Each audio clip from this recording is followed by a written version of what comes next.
রাত ১২টা ১ মিনিট। ঘড়ির কাঁটা ২১ ছুঁয়েছে। শুরু হয়েছে বিনম্র শ্রদ্ধার মিছিল।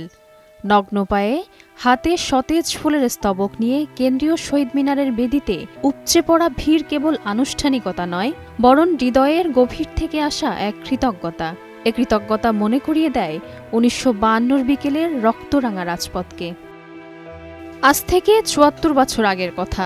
১৯৫২ সালের ২১শে ফেব্রুয়ারি ছিল ঔপনিবেশিক শোষণের বিরুদ্ধে বাঙালির প্রথম গর্জে ওঠার দিন। উর্দুকে একমাত্র রাষ্ট্রভাষা করার একতরফা ঘোষণার প্রতিবাদে তৎকালীন ছাত্র সমাজ ১৪৪ ধারা ভঙ্গ করে রাজপথে নেমে আসে। ভবিষ্যৎ হোক নিরাপদ, বিনিয়োগ হোক বিশ্বস্ত, আর আমার পছন্দ সল্ট বে। ওয়েলকাম টু সল্ট বে। পুলিশের গুলিতে রাজপথ রঞ্জিত হয় সালাম, বরকত, রফিক, জব্বার ও শফিউরদের রক্তে। আজ সেই দিনটিকে স্মরণ করার দিন। আজ মহান শহীদ দিবস ও আন্তর্জাতিক মাতৃভাষা দিবস। ভাষা শহীদদের স্মরণে এই দিনটি বাংলাদেশ সহ সারা বিশ্বে যথাযথ মর্যাদায় পালিত হয়ে থাকে। কালো ব্যাজ ধারণ, প্রভাত ফেরি সহকারে শহীদদের প্রতি শ্রদ্ধা জ্ঞাপন ২১শে ফেব্রুয়ারির অবিচ্ছেদ্য অংশ। বাংলাকে রাষ্ট্রভাষা করার দাবি আদায়ে সর্বোচ্চ ত্যাগ স্বীকারকারীদের প্রতি শ্রদ্ধা জানাতে এবছরও ২১শে ফেব্রুয়ারি সারা দেশে ভাষা দিবস ও আন্তর্জাতিক মাতৃভাষা দিবস হিসাবে পালন করা হচ্ছে। ভাষা আন্দোলনে সেই বীরদের প্রতি শ্রদ্ধা জানাতে কেন্দ্রীয় শহীদ মিনারে খালি পায়ে আমার ভাইয়ের রক্তে রাঙানো ২১শে ফেব্রুয়ারি গাইতে গাইতে হাতে ফুল নিয়ে সর্বস্তরের মানুষ শ্রদ্ধা জানাবে।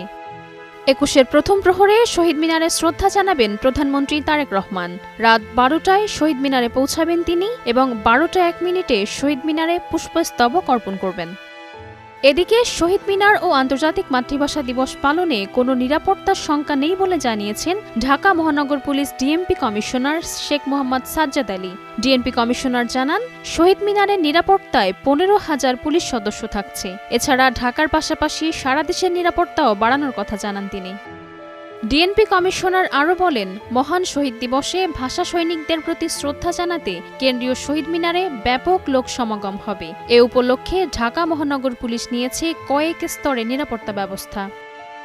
পুলিশের পাশাপাশি অন্যান্য আইনশৃঙ্খলা বাহিনীর সাথে স্বেচ্ছাসেবক মোতায়েন থাকবে। শৃঙ্খলা ও শহীদ মিনারের পবিত্রতা বজায় রেখে ভাষা শহীদদের প্রতি শ্রদ্ধা জানাতে সর্বসাধারণকে অনুরোধ জানান তিনি। রাজিয়া রাশা, নয়া দিগন্ত।